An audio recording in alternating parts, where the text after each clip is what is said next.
So welcome back. Are you able to see this interface? Yes, sir. Yes, sir. So this is lecture number 13. And in today's lecture, basically I am going to talk about the multivariable. Again, same topic whatever I have covered in previous class. For sliding mode control, I am going to use SMC now. In the presence of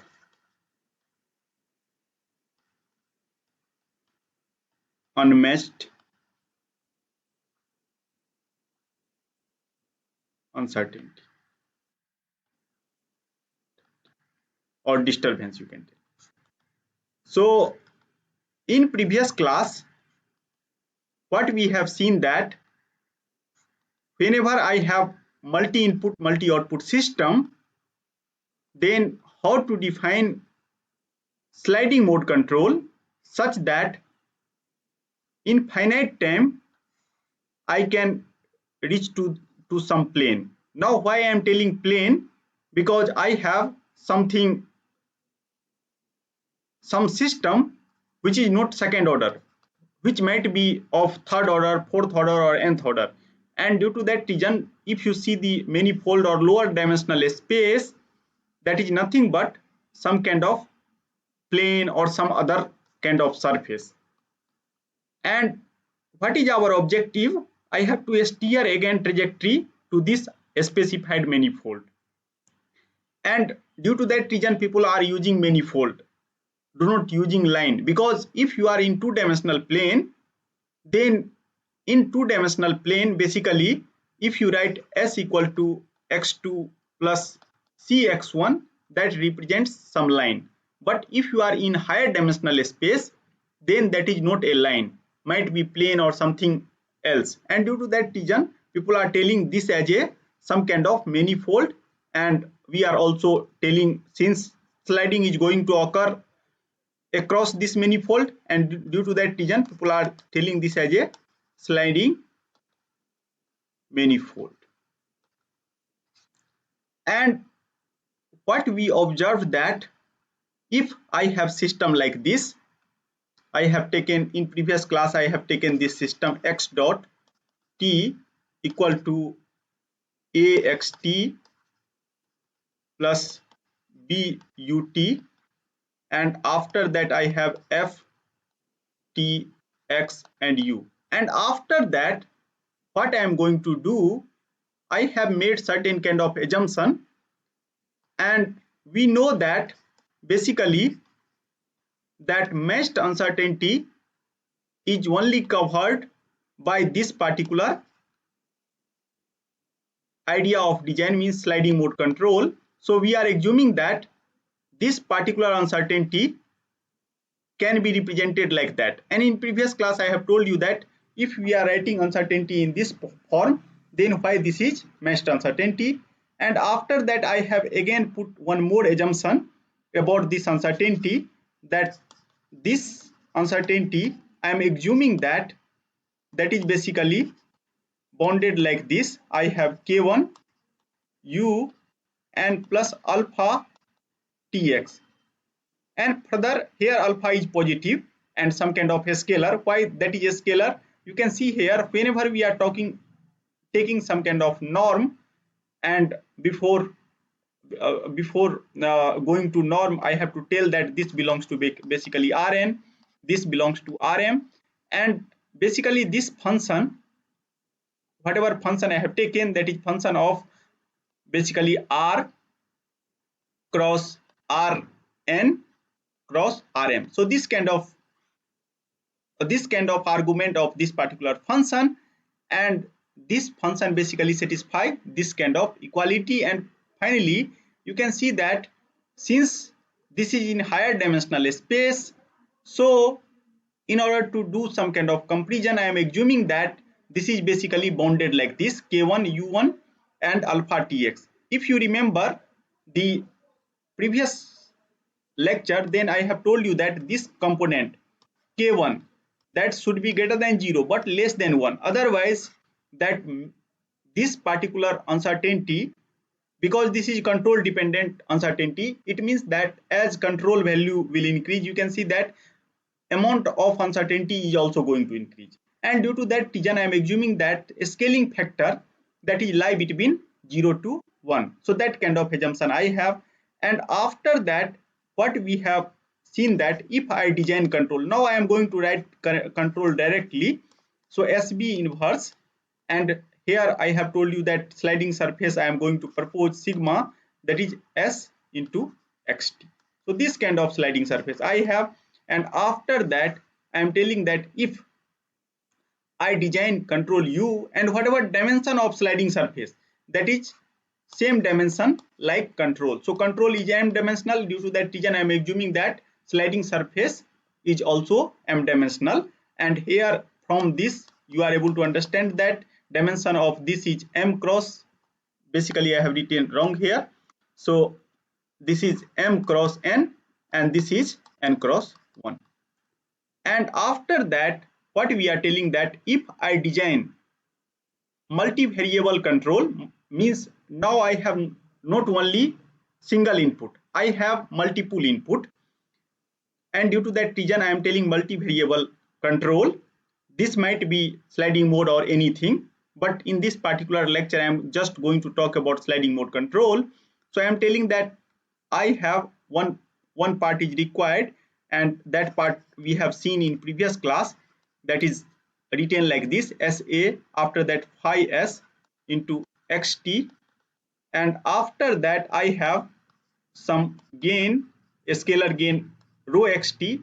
Since uncertainty is state dependent uncertainty, you can see alpha tx is basically varying on the state. Due to that reason, whatever gain of controller I have selected, that is also varying with respect to state. So that kind of assumption I have. And after that, again I have SB inverse, and after that I have told you that I am going to select some kind of positive symmetric matrix of order m cross m, and this is my sliding surface. And after that, so I am going to generate some kind of function.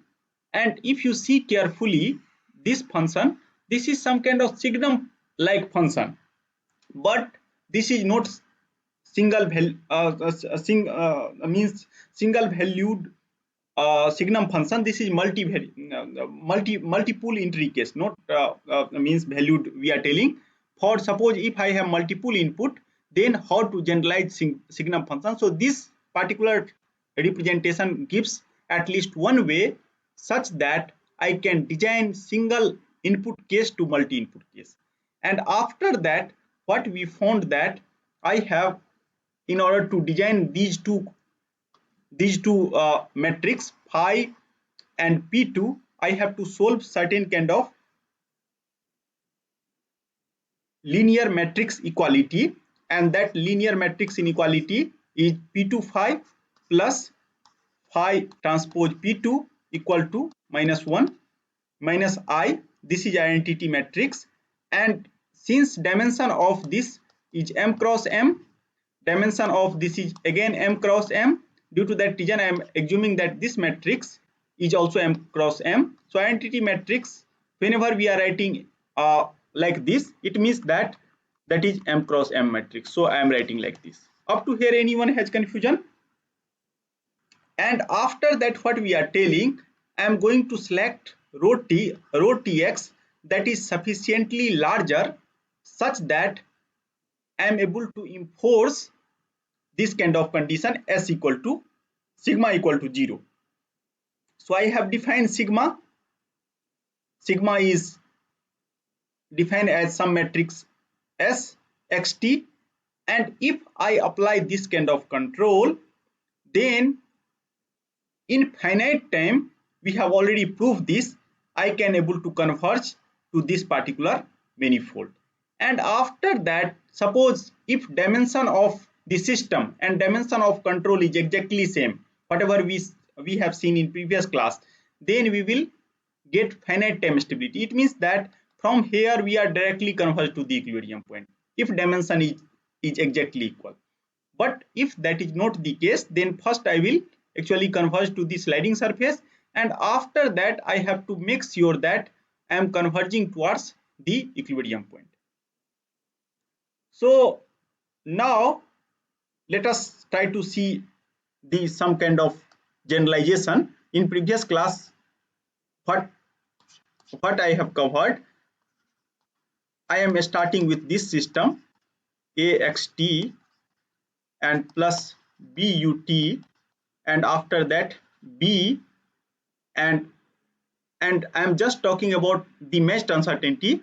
So in this class actually I am not going to talk about meshed uncertainty. Due to that reason I am going to write like this t, and after that I have x and I have u. So this kind of things I have. So this is function of time, this is function of u. Now suppose that here xt and ut both dimension is not equal, then I have told you that I am going to do some kind of transformation that is called regular form transformation. So regular form representation.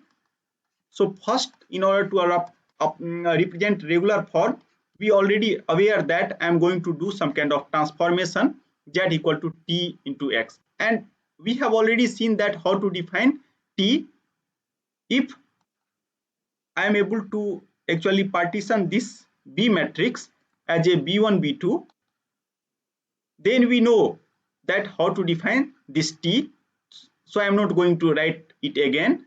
And after that, what we found that in Z coordinate, I have something like Z1 dot equal to A11 Z1 plus A12 Z2, and after that I have Z2 equal to A21 Z1 plus A22 Z2, and after that I have B2 into U. You try to see that if there is no uncertainty, then I have this kind of structure. It means that if I have just this kind of system, then it is possible to show that finally I land up to this system. In some case this b2 equal to identity matrix also. So this is called regular form transformation. But if I have certain kind of uncertainty, then I cannot expect this kind of structure. Actually some kind of part that is called unmeshed part fu, that is not entering through control channel, and again that is function of t, x and u. So here I am going to write like this, and after that, since I am talking about regular form transformation, then you can assume that sometime you can assume that that is function not function of u, or you can assume that that is function of u. Then things become little more complicated, or analysis become little more complicated. And this is matched term fm, that is t, x and u. So this kind of structure I have if you are doing regular form transformation, and if we are not assuming that this particular quantity can be written like this. If you are assuming txu, then it is possible to show that basically this term, unmatched term, that is not present. But if this kind of assumption is not there, means I cannot able to write this as a b multiplied by some function, then basically one extra term that is also going to come into picture, and that term is basically nothing but that particular term contain two particular term t, x and u, and similarly m, t, x and u, and due to transformation you can see that this particular term is t inverse z, and similarly here I have t inverse z. Up to here anyone has confusion why I have written like this? Anyone? Are you able to understand up to here or not? Yes. Yes, sir. Now let us try to see that in meshed case what happens, that if I define sliding surface sigma, that is s into xt, and after that what happens, suppose I have selected this matrix something like s by m, or you can write like this also, that is okay, that is not a problem, 1 m, and this matrix I am going to write as a Z2 Z1. So M I have to write, okay, here I am going to write, okay, I have to again rewrite it.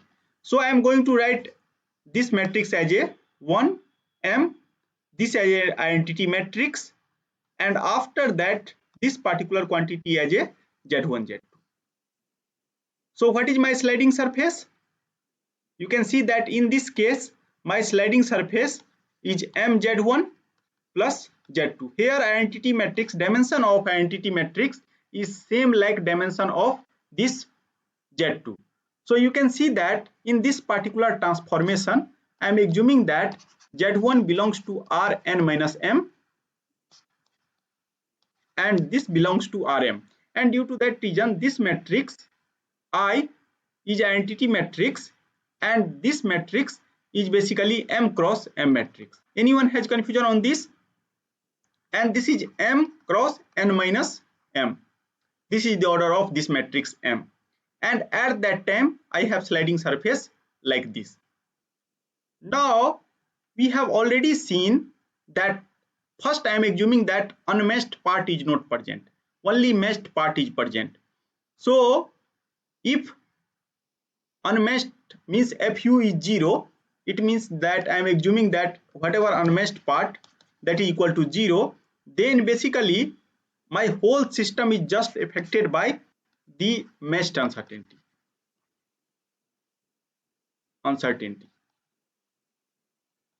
And if you see now a structure, then a structure is now very simple.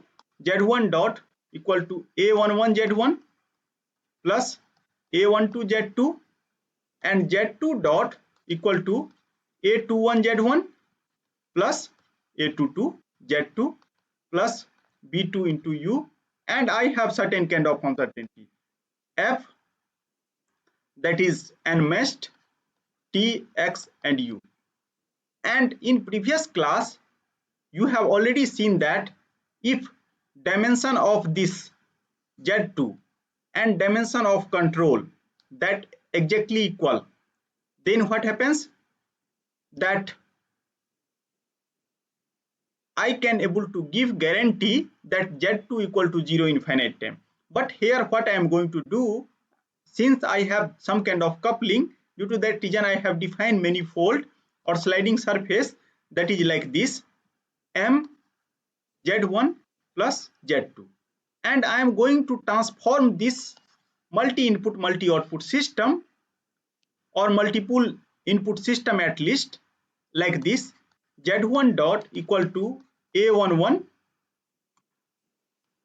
Z1 plus, now I have, you can see here that I have A12 and Z2. In place of Z2 I can able to write like this, and after that I am going to write sigma dot equal to mz2 dot, and if you write mz2 dot, then automatically you can see that everything is just multiplied by m, and finally control comes into picture m, and after that A21 Z1 plus m into A22 Z2, and after that I have m B2 into U plus m Fm T into X into U.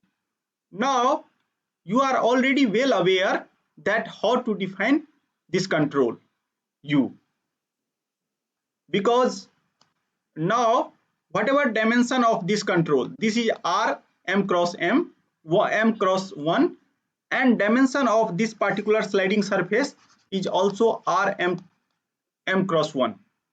So I can design multi-variable sliding mode control, and I am not going to write that control particularly. Again, you can design control from here, whatever I have written. You can see here that when I have started the lecture, at that time I am telling that how to design control. So now everywhere you have to do some kind of manipulation here. Just simple manipulation is required, and after that you are able to define the control action such that in finite time what happens, you are able to force this particular variable sigma equal to 0, and once sigma equal to 0, then you can see now that what is a structure. Now your reduced order structure, reduced order dynamics, I am going to write now, that is called the reduced order dynamics. So I have some kind of reduced order dynamics, and that dynamics is telling that now I have differential algebraic system, and that system I can represent like this now, that I have z1 dot equal to a11 z1 plus a12 minus m z1, because z2 is sigma is already 0, and after that sigma equal to 0. So I have this kind of system whenever we are talking about the reduced order system. So m z1 plus z2.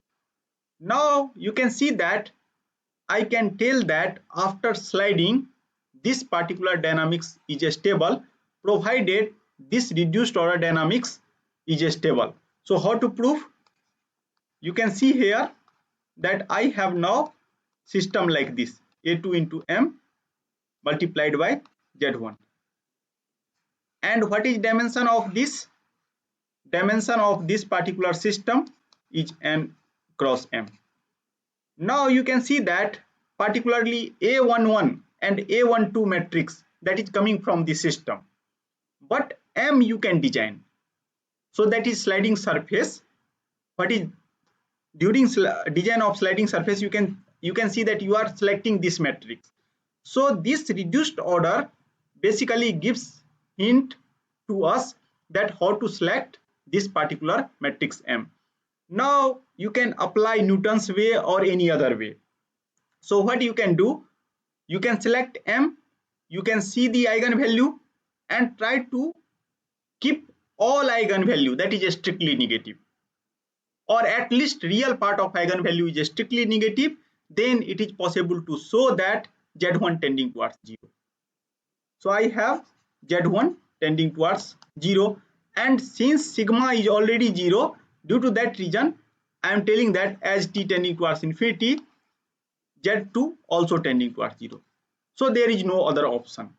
So in this way, I am able to prove the stability of reduced order dynamics, and finally everything is means I can able to prove that Z1 is tending towards 0, Z2 is tending towards 0, and due to that reason x is tending towards 0 because x is t into z. In this way we are able to prove the stability of whole system. Anyone has confusion on this? Are you able to understand the technique for multivariable case or not? Anyone has confusion?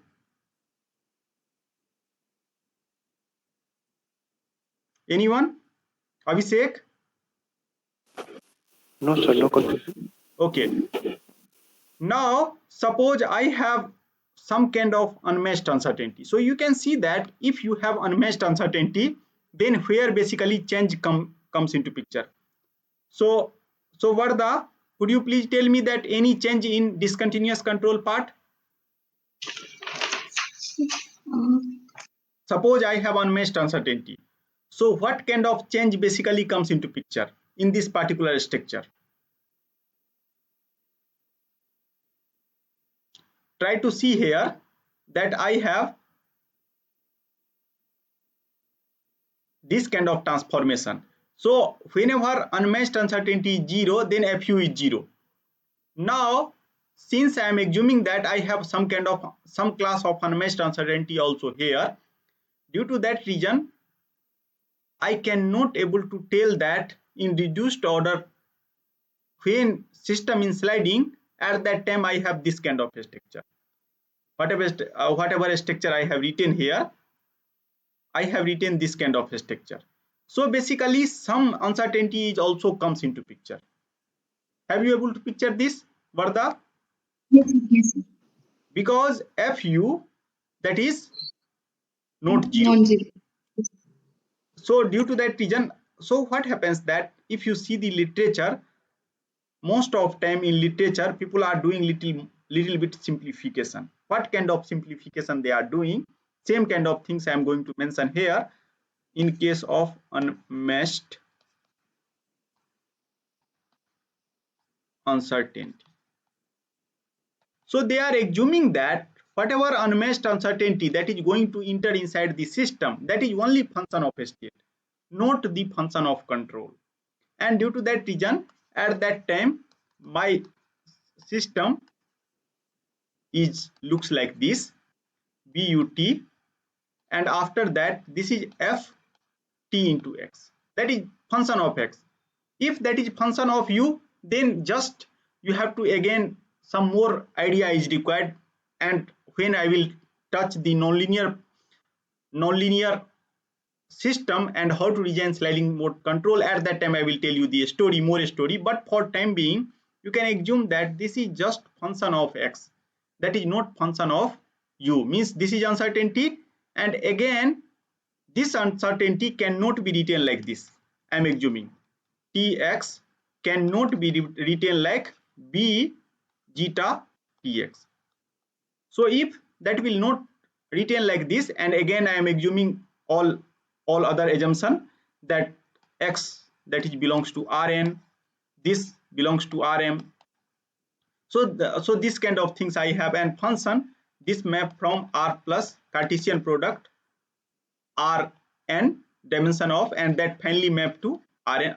So either you can assume that that is map to Rn, or Rn means this particular component is available everywhere. Otherwise you can also assume some kind of dimension that is rho. So based on the function I can able to define this rho. So rho is somehow less than equal to n, so I am assuming. So dimension of this, or p, you can assume dimension of this p is less than equal to n. It means that I have uncertainty with respect to each and every state, or some state where control is not appear affected by the uncertainty. That is the interpretation. And whenever I am writing like this, it means that I have unmatched uncertainty. Now if you do again regular form transformation, then again I will get this kind of things where I am assuming t is invertible, so t inverse exists. So this kind of assumption I have, and at that time now you can see that my structure become little bit simpler. So I have z1t, a11 z1t plus a12 z2t, and after that I have now some kind of unmatched uncertainty, and where I have just three parts, t, z1, z2. There is no component of u, because I am assuming that whatever uncertainty I have considered, that is function of time and state only. So that is not explicitly function of control. Most of time this kind of uncertainty will enter inside the system. And after that now I have a21 z1t plus a22 z2t, and plus this is this subscript iu for unmatched, this m for matched, and t z1 z2. Now you can do the same way whatever we have done till now.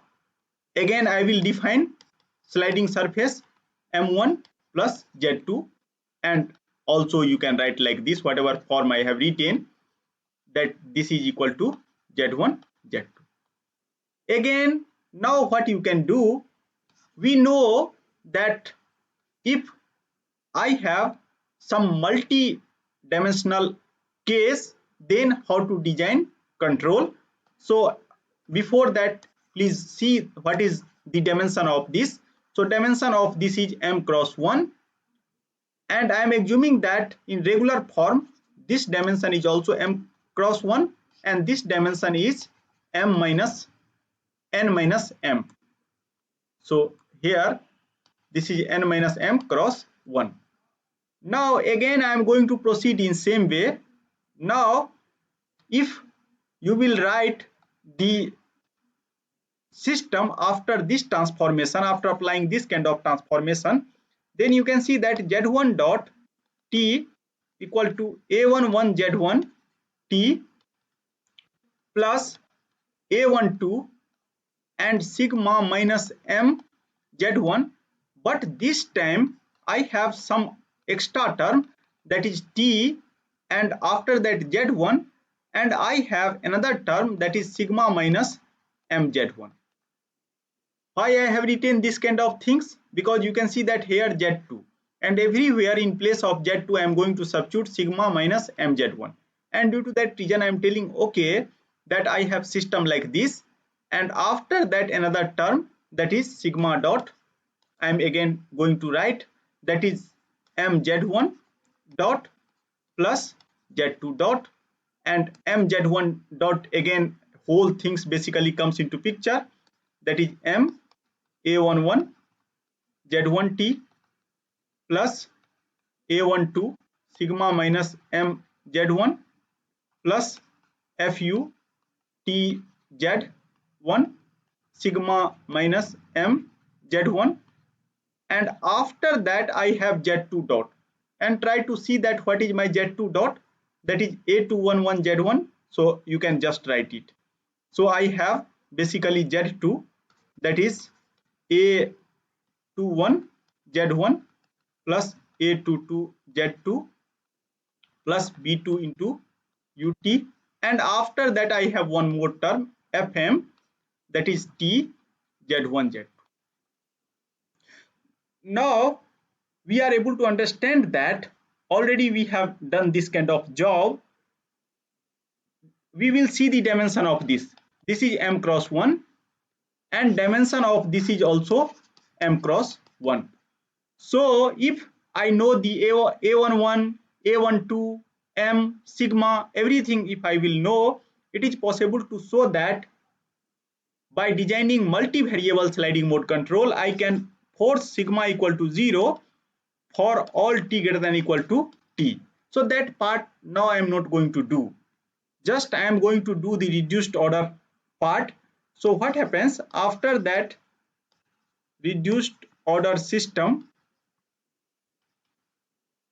I can able to write reduced order system like this.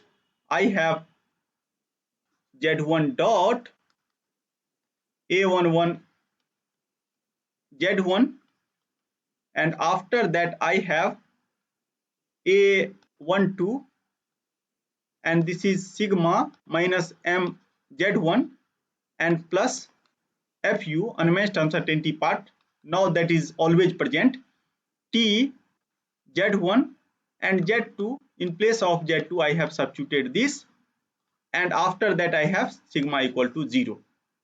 So once sliding phase comes into picture, at that time I have this is reduced order. Why I am telling reduced order? You can see that initially order of system is n.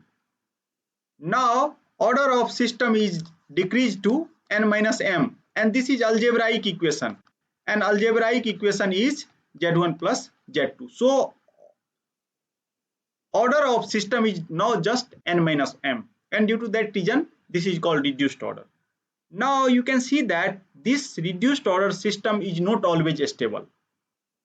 In case of matched uncertainty, since this term is not present, so by designing m, I can able to give guarantee that this particular reduced order system is stable. So even if you can design m, in the presence of this m also I cannot give guarantee whenever I have some kind of unmatched uncertainty like this. So now at least I have to see that under which case or under what assumption basically this particular reduced order system is stable. So always that is not stable. Even if you can apply any control technique, if there is no boundation on fu, it might possible this particular thing fu, you can see that you are able to understand very quickly that if unmatched uncertainty contains some kind of uncertainty which is either constant or some kind of time dependent, then you can see that as z1 tending towards 0, since sigma is also 0, at the z1 equal to 0 also some uncertainty will present. Same like whenever I am talking about some system with proportional control and I have uncertainty. So basically what happens, that I cannot give guarantee that I will converge to Z1 0. In some case, I can able to show that at least my trajectory remains ultimately uniformly bounded.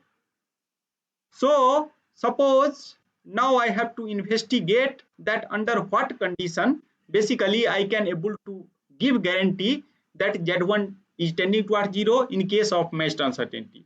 At that time I have to basically again see the assumptions. Some assumptions are required, and it is possible to show that I am going to write first and after that I will explain it, that it is possible to show that particularly this class of uncertainty, if you assume that this fu t z1, and now you can see that, or write z2, that is also okay, if that is bounded by mu z, then it is possible to show that I can in some case or by proper design of this particular sliding surface M, I am able to enforce Z1 tending towards 0.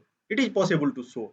So that kind of things basically I am going to prove now, that if I have unmatched uncertainty and if this kind of bond will satisfy, we know that if this is some kind of constant, then I cannot able to prove Z1 tending towards 0. Anyone has confusion on this? Anyone? What I am telling, that fu is some kind of constant or time varying quantity that is not vanishing at equilibrium point, then I cannot able to show Z1 tending towards 0. Anyone has confusion on this? Saptativ? Ruchi, Yes, sir. do you have confusion? Suppose if some constant term is here, then it is possible to show that Z1 is tending towards 0. Then also I cannot stay at Z1 equal to 0. That is evident from here, because as Z1 tending towards 0, then these two terms are 0. And if this is some kind of constant and time varying term, then Z1 is again disturbed. Due to that reason, I cannot claim that as this particular Z1 tending towards 0 means reduced order dynamics is stable. I cannot claim, or at least I can not claim the asymptotic stability. But in this situation, you try to see that what kind of representation this is whenever we are writing like this. What is name of this class of uncertainty? Anyone? Because in second or third class, whenever I am categorizing the uncertainty, at that time I have given certain name to this class of uncertainty. So what is the name of this kind of uncertainty? Constant non-vanishing disturbance. So you can see that mu multiplied with z. So non-vanishing, this is your vanishing. Vanishing or non-vanishing? The vanishing. Vanishing, because at z tending towards 0, this uncertainty is also tending towards 0. This is due to that reason, this is vanishing. And constant non-vanishing, if suppose some term mu 0 will comes into picture or like this. So you can see that in this particular case z is 0, but this part will always present, and due to that reason then I can tell that that is non-vanishing. So in this particular exercise I am assuming that this term will not present. I am just going to see what is effect of vanishing uncertainty. It means that I have unmatched uncertainty, but that is vanishing, means as z is tending towards 0, this uncertainty is also tending towards 0. Under that situation I am going to analyze the stability. And now since z1, you can see that dimension of z1 is not a scalar one, so somehow in order to see the stability I have to map this particular thing to one dimension. So I have now dynamics like this: z1 dot t equal to a11 z1, and after that I have minus m into I have to again check the structure. So I have basically A12 multiplied by M. So since this is a vector case, so I cannot write in any order. Due to that reason, I have to check it carefully. So A12 M into Z1, and after that now I have some kind of uncertainty like Z1, because here you can see that in this particular case sigma is tending towards 0. So now this particular function is just function of Z1. Anyone has confusion on this? Even if minus m is constant, I am assuming, and due to that reason I am telling that there is just function of t and Z1, and due to that reason I have retained reduced order dynamics like this. Okay, now what I am going to do, I am going to develop some kind of distance like function or Lyapunov function, and their form is like this: Z1 transpose P1 Z1, like this. And here I am assuming that P1 is positive symmetric definite matrix. And I have already told you that please check the online lecture where I have explicitly mentioned why I am taking positive symmetric definite matrix. And if you take positive symmetric definite matrix, it is possible to show that this is greater than 0 for all Z1. And at Z1 equal to 0, this is 0. So if this is 0, then this is 0. Now, just in order to prove the stability, I have to show that this is less than 0. So that is the requirement. I am not talking about finite time stability. I am just talking about asymptotic stability. So this much requirement is okay. Now, what you can do? You can proceed in same way. So if you proceed, then you try to see that I am going to basically now calculate some kind of condition on uncertainty, means what up to what range basically my sliding mode control is able to compensate the vanishing uncertainty. That is our aim now.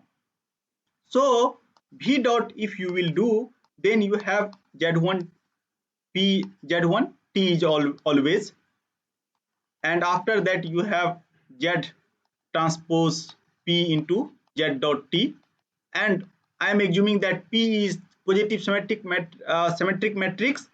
Also I am assuming that each and every entry of this positive symmetric matrix is constant, and due to that reason differentiation doesn't comes into picture. If you substitute every term, now try to see here that I have something like this: A11 Z1 plus A12 M into Z1. So you can, for simplicity, you can give some name. I am giving name A0 and Z1. So now you try to see that I have something like Z1T is A0 Z1 transpose of this P Z1T. So here Z1, everywhere I have Z1. And after that you can see that now I am going to drop the subscript just for the simplicity, and here Z1 dot is A0 into Z1. Now I have this kind of things. You can see that one more term I have to incorporate, and that is uncertainty, so Fu. So basically now I am going to write this term. I have Fu transpose and P into Z1, and similarly here I have just Z transpose P into Fu. Anyone has confusion on this up to here? If I have done some calculation mistake, then please let me know.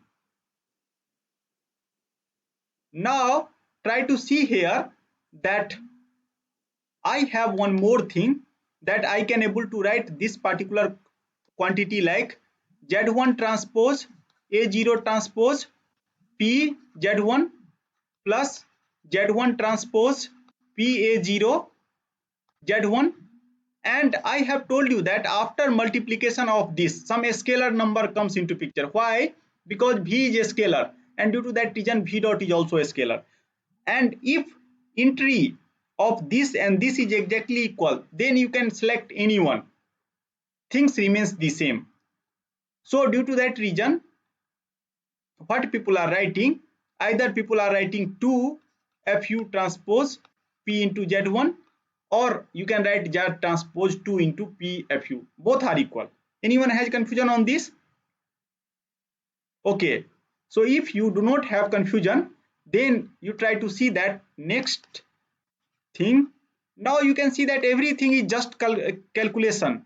No new idea is actually involved here. 2 fu transpose p into z1. So you have to just play with inequality now. Now here you can see that here one term is z1. Now if you maintain this particular matrix quantity like this, A transpose P plus PA0, and here perhaps I have written P1 and suddenly I have start writing P. Okay, I have written P, so that is okay, that is not a problem. So P, and after that I have some kind of identity matrix. Could you please guess the dimension of this identity matrix? Anyone? What is dimension of this identity matrix? Please tell me quickly. Okay, what is dimension of A0? n minus n cross n minus m. From here n minus m cross n minus m. And so what is dimension of I?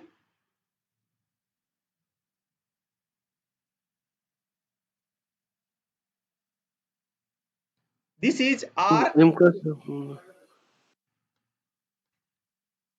And what is dimension of P? I have to select. From here you can guess from the Lyapunov analysis. Here I have taken P1, but that is not P1, that is P, just P.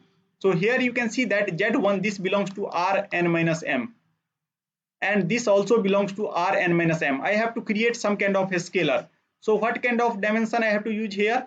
P, for P. n minus n cross n minus m. Okay, so now could you please come here and try to check that what is dimension of this identity matrix, because here this is the dimension of this is also n minus m. So what is dimension of this identity matrix? n minus m cross n cross n minus m. Yeah, this is the dimension.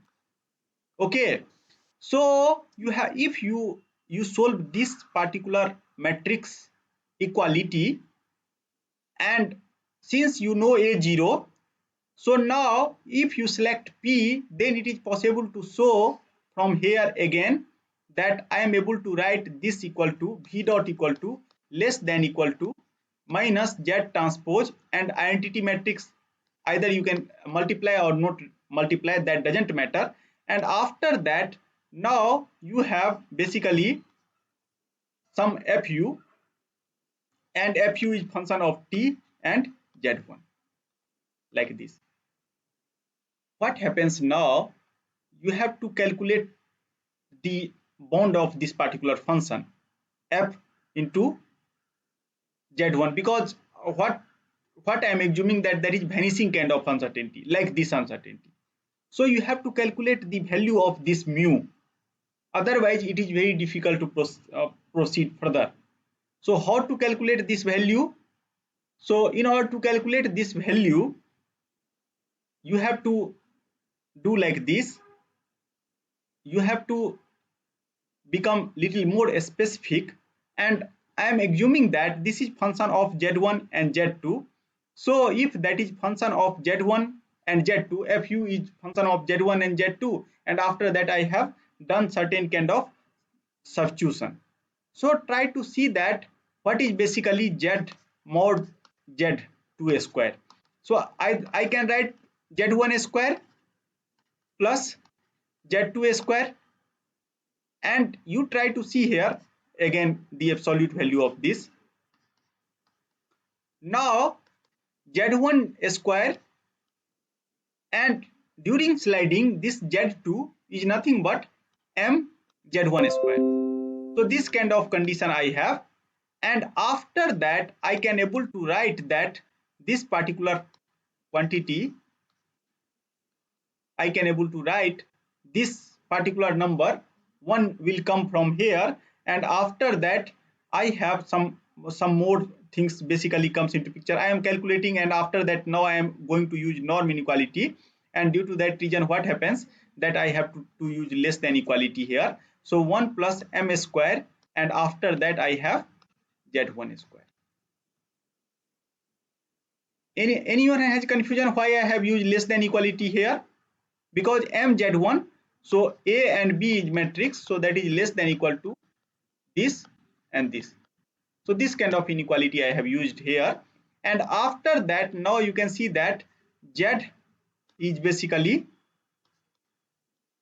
nothing but less than equal to a square root of 1 plus norm of this matrix and a square of this, and after that I have z1. So this kind of relation basically I have now, and now you can see that if I have this kind of relationship and I am assuming here that uncertainty, because I have this kind of assumption about f mu into mod z. So this kind of things I have, and z in place of z I can able to put this kind of things 1 plus a square root of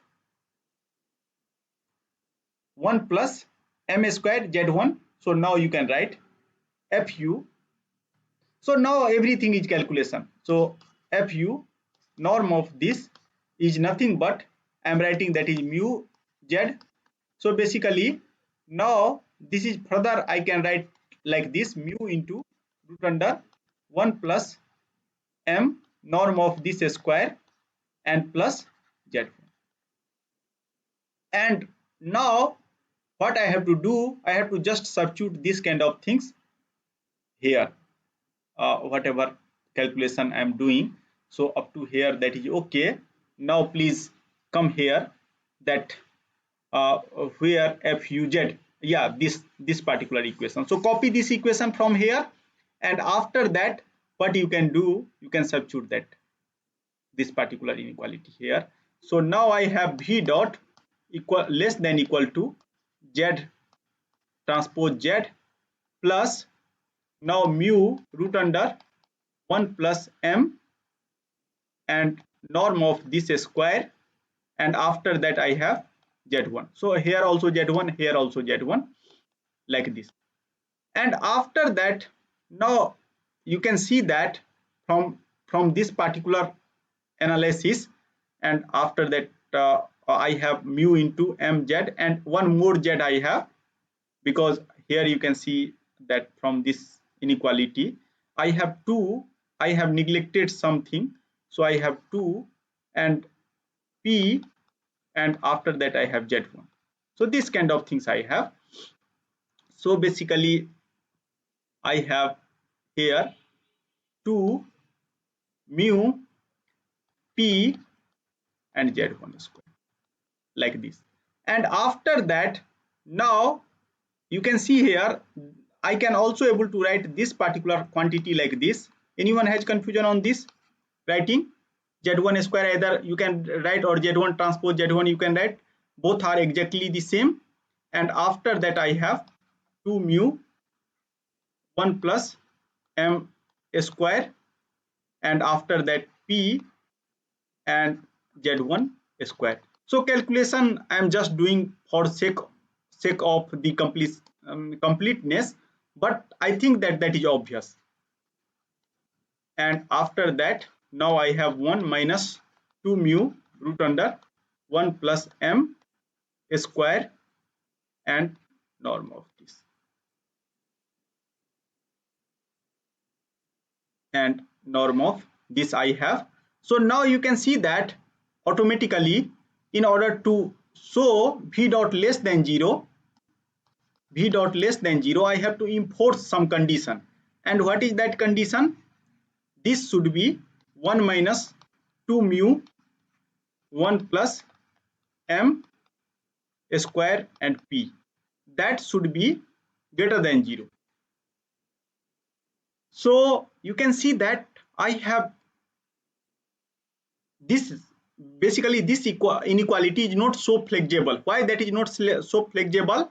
Because the value of this should lie from -1 some quantities. So you can see that this is always positive, so 0 to 1. So because mu is also positive, 2 is also positive, 1 is positive, m square is positive, p is positive. So if this condition will satisfy, then I can only able to claim that z1 tending towards 0 as t tending towards infinity. So I have very much restriction about the value of mu, and you can see that somehow whatever mu that comes into picture, that is basically coming from the restriction of vanishing disturbance. So you can see here that mu. So if value of mu is very large, then what happens? It might possible that inequality is violated and I cannot achieve the asymptotic stability. Due to that reason, whenever unmatched uncertainty comes into picture, at that time carefully we have to select the value of everything. Here you can see that what kind of value m is actually directly coming from the sliding surface, choice of sliding surface. So you have to select m also very much carefully. So due to that reason, taking care of unmatched uncertainty is not so obvious. Always some involvement is required. Lot of time you have to do lot of tuning whenever you have to neglect the unmatched uncertainty. Up to here, anyone has confusion? Up to here? No, sir. Okay. Now what I am going to do, if you do not have any confusion, then I am going to present one example.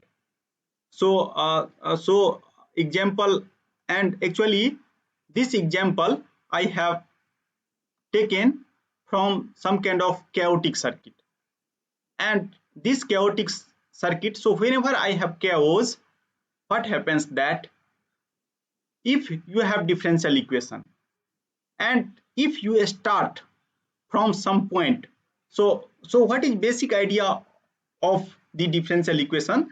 Suppose that if you have differential equation like alpha into x, so what we are assuming that if I knowing the differential equation and if I know the initial condition x0, then I can able to predict the future xt uniquely. In most of the case, not always, but most of the case, I can predict the future uniquely. At least for engineering system, most of time we are claiming like this. But whenever you have some kind of chaotic system, so suppose if you give x0, then you will get xt.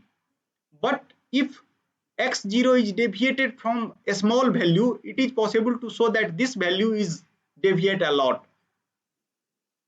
In particularly for the linear system, I can tell that if x0 is deviated by a small, then xt is also deviated by a small. It means that I can able to predict the change.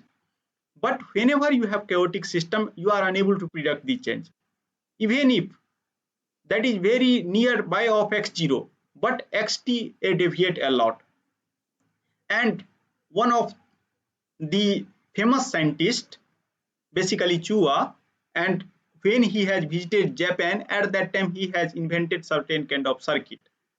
And after seeing several circuit, what he has concluded that if some circuit contain more than 3 storing element or some kind of non-linear resistor, means their behavior is not linear, means that is not governed by Ohm's law, then it is possible to show that this kind of behavior comes into picture, chaotic behavior comes into picture.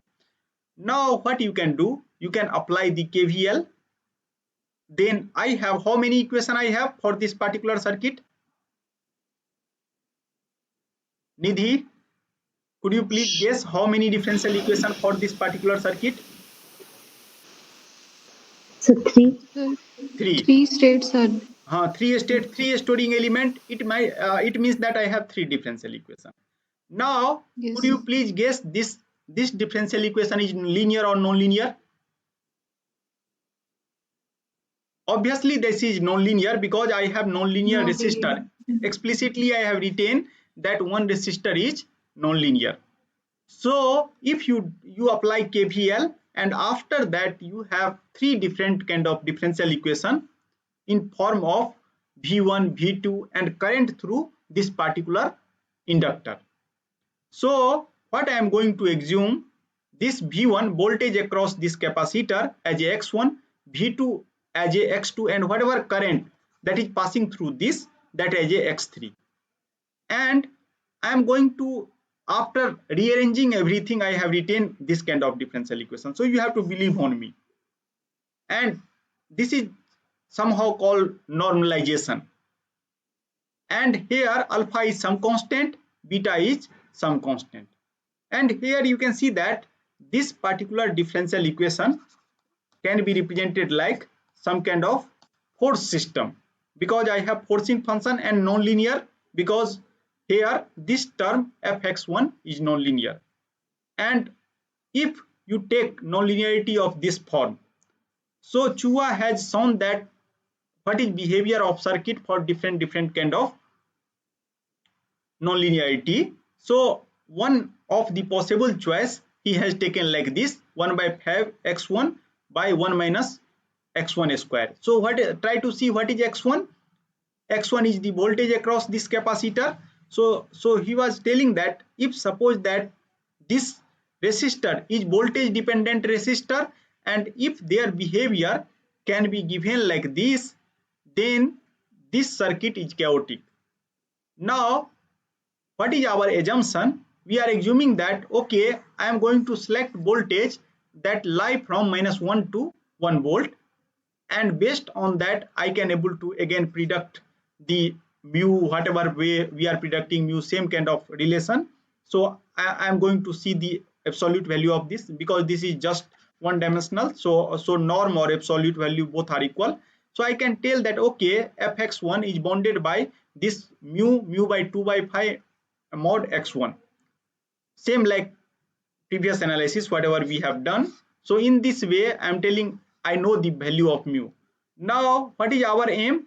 Our aim to stabilize the equilibrium point 0 0 0 of chaotic circuit.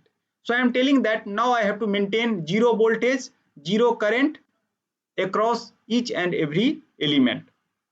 So basically how to do in the presence of this nonlinear resistor.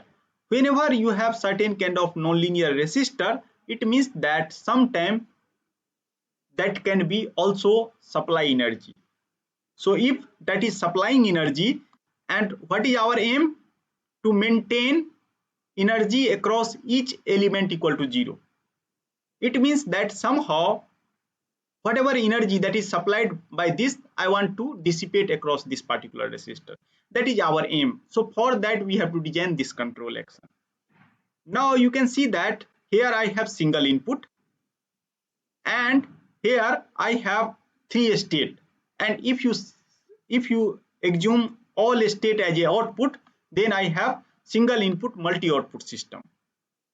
Now again, first of all I am going to express this particular system in the form of some kind of regular form representation. And in regular form representation you can see that I am writing like z1 dot equal to z2, a11, a12, a21, a22, z1, z2 and 0 1, and after that this and something like this. Because what we found that with respect to equilibrium point there is no uncertainty, at least if I will see this particular system. So I have defined transformation in such a way. So somehow I have defined transformation as a identity. Identity means I am assuming that whatever T that is identity matrix, it means that x equal to z. It means that x1 equal to z1 and x2 equal to z2 somehow. So basically z1 is now going to contain somehow 2 cross 1 matrix, and this is 1 cross 1 matrix. Why this is 1 cross 1 matrix I have selected? Anyone? Could you please tell me that what is motivation to select Z2 that is 1 cross n 1? So The input scalar. Is one number of Yeah, inputs. yeah, number of input. Due to that reason I have done this. Now you can see that from this particular mathematical model I am able to guess what is A11. So A11 is basically x1, so minus alpha, after that x2 alpha, and after that this, so I have 1 and minus 1. So this is my A11. And what is A12? A12, here nowhere you can see that in here whenever I am writing A11, at that time A11 into Z1, and after that A12 into Z2 we are writing, and Z2 is nothing but x3, same like as x3, and due to that reason 0 and that is 1. Anyone has confusion on this? Why I have written this as A11, this as A12? Similarly, you can able to guess what is A21. What is A21? Quickly please tell me. And what is A22? What is A21? Are you able to understand why I am writing A11 as a this? Because I am assuming x equal to z. It means that x1 equal to z1, x2 equal to z2, x3 equal to z3. Okay. So due to that reason, this is beta and this is 1. Anyone has confusion on this? Anyone? Okay. So if you do not have confusion, then let us try to see. So I haven't written this, what is A11, A12. So you can find by yourself. And after that uncertainty, you can see that uncertainty is nothing but fx1 0, because 3 state I have, but uncertainty is only appear across z1 equal to x1. Due to that reason, this f1 is fx1 0. Now you can define sliding surface same like whatever I have told, sigma equal to z2 plus m z1. Please be careful here that could you please guess what is dimension of this matrix M? Anyone? Abhishek, could you please tell me what is dimension of this matrix M?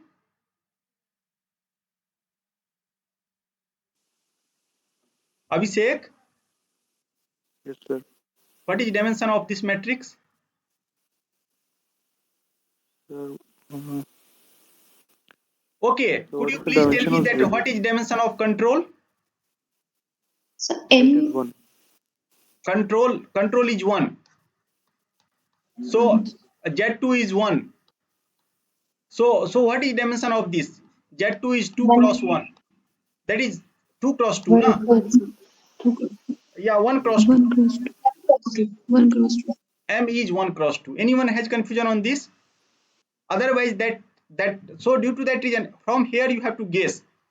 And after that, now you can see that reduced order dynamics, after sliding, what happens, that how to calculate reduced order dynamics, you have to put sigma equal to 0, then z2 equal to mz1. So everywhere in place of z2 during reduced order, you have to put a11 z1 minus a12 mz2, and due to that reason this kind of dynamics basically comes into picture. Now again same way, whatever way I have told you, now you are able to picture out why I have written 2 cross 2, because dimension of this is n minus m multiplied by n minus m. So n is 3 or m is 1, so 3 minus 1, that is 2. And after that you can do same kind of things, and it is possible to show. I have taken some value of alpha, beta, and now m, if you substitute this, you know what is a11, a12. So in that way you are able to calculate p1. So please try to check this calculation by yourself. You can select this 2 in place of m, you can select any other m also, and it is possible to show that finally you are able to calculate the bond of this, and based on that bond only, because somehow you can see that m matrix is coming, and I have to make sure that whatever this term, that is small enough such that I can able to maintain the stability, and after that based on the same way I have designed the control. So control design part now is pretty easy. In order to achieve this sliding mode control, you can see here that this is just single dimensional system. This is just a single dimensional system. So I have z2 dot equal to a11 z1 a22 z2, and after that I have u. So somehow you have to transform everything like minus k signum x, and so signum x either you can write by sigma 1 by mod sigma or in same way of sigma, that doesn't matter because that is one dimensional case. And if you are willing to tune the matrix inequality equality, then you have to write like this. Otherwise directly you can write, and here rho z sigma you can write, and after that you can again perform the stability analysis like this. So up to here anyone has confusion how to apply sliding mode control whenever you have multi-input multi-output case or unmatched uncertainty? Anyone? Now one more question that and after that I will close this today's discussion, that what we have seen till now, that basically matched uncertainty is only rejected by the sliding mode. So how to actually mathematically convey that this kind of things basically comes into picture? So are you able to see this interface? These slides are visible to everyone? Yes. So you can see that this is Professor V. Drajnovic. So in 1969, he is actually PhD student of Professor Utkin, and after that he shown that why basically only matched uncertainty one can reject from the sliding mode control. So what they are telling, that suppose I have certain kind of this system, you can see that this system is non-linear system. So this is completely non-linear system, and after that what they are telling, that since I have to actually maintain the sliding surface, so because disturbance rejection comes into picture only when we are in sliding mode, so at that time sigma is 0 and sigma dot is 0, otherwise I will deviate from the sliding surface. So even if sigma dot is non-zero, but if you see the ideal sliding mode that is not deviated, at that time sigma equal to 0 and sigma dot also equal to 0 in case of ideal sliding mode control. And some mathematics is required to show that only one can apply this kind of idea to this class of system, and this class of system is called affine in control. I will tell you about this much more about this class of system. X dot equal to fx plus gx into u. After that you can see that suppose if you define sliding surface, that is sigma equal to sigma x, if you define sliding surface like this, then you can see that if you calculate sigma dot, at that time I have to calculate partial derivative of sigma with respect to x, that is function of x, and after that I have to calculate full derivative with respect to time. And if you see dx by dt, so dx by dt is fx plus gx into u, and this, so this kind of structure comes into picture. Anyone has confusion on this structure? This structure whatever written here, anyone has confusion? Sigma is function of x, but x is function of t. Due to that reason, first I have to take the partial derivative with respect to sigma, and after that I can take full derivative with respect to t, because these two arguments should match whenever we are calculating the full derivative. So up to here anyone has confusion? Now you can see that if we are telling that during sliding I am going to maintain ideal sliding, it means that exactly I am not going to deviate. It means that sigma is 0 and sigma dot is 0. So they are telling that there exists certain kind of component, certain kind of phenomena which also makes that sigma dot equal to 0. for each and every moment. And due to that reason, some control, some hidden control is already working whenever we are applying sliding mode control. That is called equivalent control. And I have already told you that how to calculate equivalent control. You can just pass this sigma dot using some kind of low pass filter. So we have already talked about this. So due to that reason, they are substituting sigma dot equal to 0. Then this kind of structure, you can see that equivalent control, whenever we are talking about, that also include the information of disturbance. So what do you think? This control is realizable or not? Anyone? Equivalent control one can design or not? Ruchi, could you please comment on this?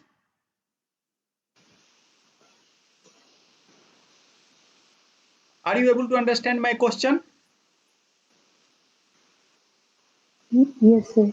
So this control is realizable or not? Several times I am repeating that whenever some control has information of disturbance, then because whatever control we are applying, we have to understand each and every term. So if uncertainty is there, then I cannot able to apply some kind of control. So what Drajnovic is telling, that I cannot apply control, this kind of control, but this control is automatically actually applied during the sliding. So somehow this control is generated by the system. We are not basically applying this kind of control, but somehow system is facing same kind of control, because during sliding sigma dot equal to 0, and in order to make sigma dot equal to 0, this much of control basically comes into picture, otherwise sigma dot is not equal to 0. And after that, what they have done during sliding, they are analyzing the motion during sliding, because we are only able to claim that one can able to reject disturbance during sliding only. And if you substitute this kind of u equivalent, u equal to u equivalent during sliding, it is possible to show. Now you can see that I have just done whatever some fictitious control comes into picture, I have substituted here. And if you substitute this kind of control, then you can see now that after substitution this kind of structure comes into picture. Now if here you can see that I have D. So if I make certain kind of assumption on D, because in this equation 5.4 it is possible to show that during sliding x dot is also deviated by this disturbance D. So they have expressed disturbance like this: D equal to Gx multiplied by delta t. So what kind of disturbance this is? Try to see the system. X dot equal to fx plus gx into u plus dt. So what kind of disturbance this is? Anyone can comment? Meshed disturbance, because you can see that in linear case we have seen that if B is here, then B is here. This is non-linear version just.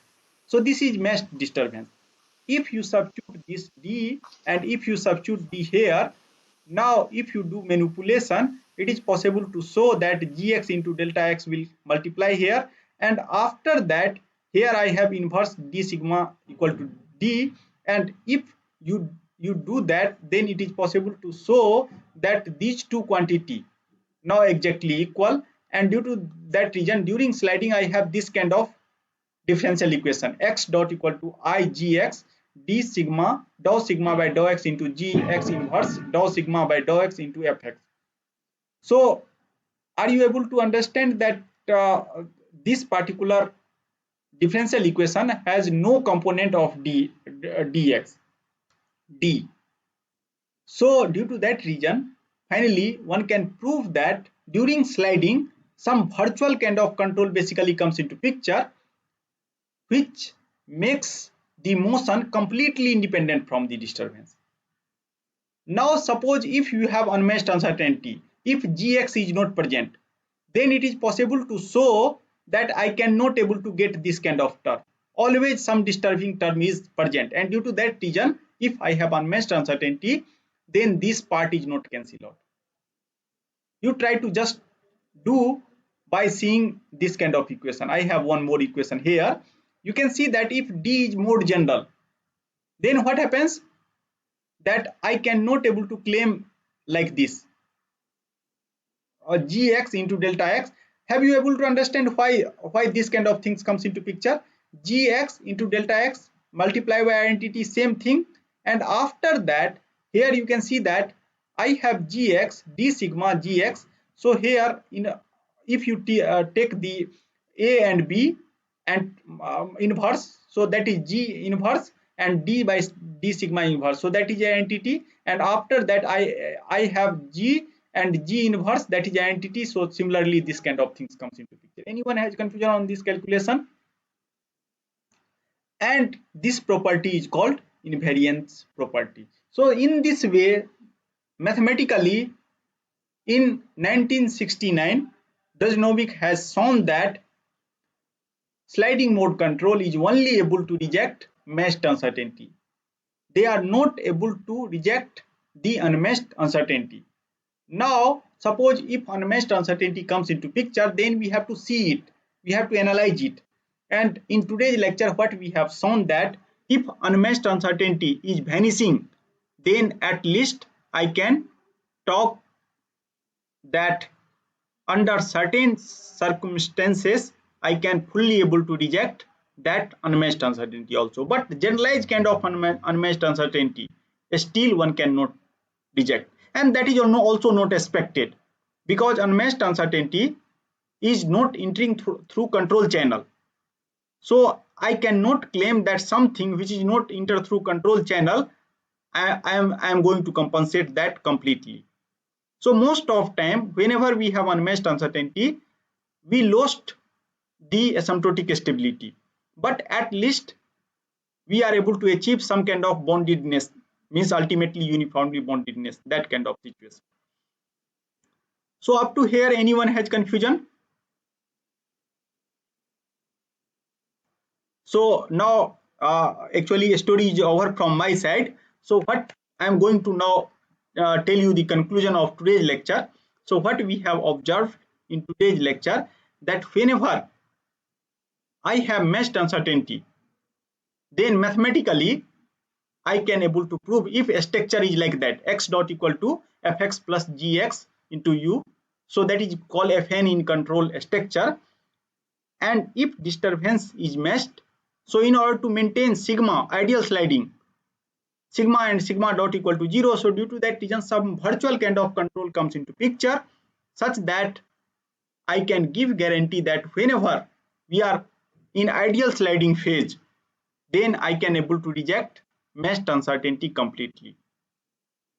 But whenever I have unmatched uncertainty, I cannot give this kind of guarantee, and due to that reason I have to actually use some other method to show that in presence of uncertainty, after converging to the manifold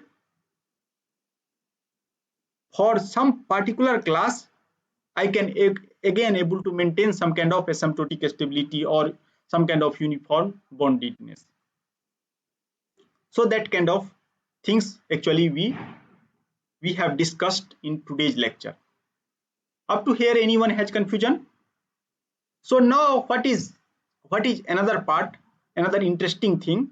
Most of time system is no longer linear, that is non-linear, and whenever system is non-linear, then you are not able to convert that right in this form, x dot equal to axt plus but, or something like fxt or non-linear kind of term. So you have to understand that how to design sliding mode control for non-linear system. So that part I cover in the next part of this course. So up to here anyone has confusion? Then please let me know. Saptik, Sunidhi, Kalon. Okay. No problem. Okay, so now if everything is clear, what is my suggestion now? Now you can start reading the book. now you are able to understand the book. And sliding mode control and observation, that book has nicely covered this part. Means whenever you have multivariable case, or Utkin book is also equally good. So unit vector control or everything is discussed. So you try to see, and whenever now you try to apply sliding mode control on your system and try to decouple the uncertainty as a meshed uncertainty and unmeshed uncertainty, and then try to see the behavior. So with this remark, I am going to close the today's discussion. So thank you very much.